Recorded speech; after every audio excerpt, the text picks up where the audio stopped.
সময়কে অস্পষ্ট করে বলাও এক ধরনের শিল্প। কোনো কথার আগে বা পরে, যদি অবিলম্বে, যত দ্রুত সম্ভব, শীঘ্রই, স্বল্প সময়ের মধ্যে প্রভৃতি আশা জাগানিয়া শব্দ ব্যবহার করা হয়, তখন মনে হয় এই বুঝি অপেক্ষার অবসান ঘটবে। কিন্তু বাস্তবতা হলো, অধিকাংশ ক্ষেত্রে এসব শব্দ আশার চাদরে মোড়া বিলম্বের ভাষা।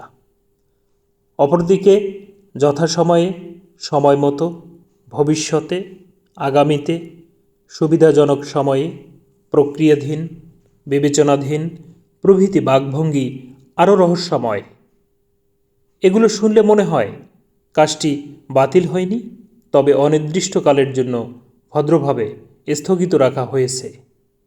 এসব শব্দের বিশেষ গুণ হল, এগুলো কোনো প্রতিশ্রুতি না দিয়েও প্রতিশ্রুতির আবহ তৈরি করে। ফলে যিনি প্রতিশ্রুতি দেন তিনিও চাপহীন ও স্বস্তিতে থাকেন। আবার যারা প্রতিশ্রুতি শোনেন তারাও কিছুক্ষণ আশায় থাকেন। সত্যি বলতে, সময়কে অস্পষ্ট করে বলা এক ধরনের সামাজিক ভদ্রতা। সময়ের অস্পষ্টতা কোনো নির্দিষ্ট বার্তা বহন করে না, তাই বার্তাকে অর্থবহ করতে হলে সময়কে সুনির্দিষ্টভাবে উল্লেখ করা প্রয়োজন।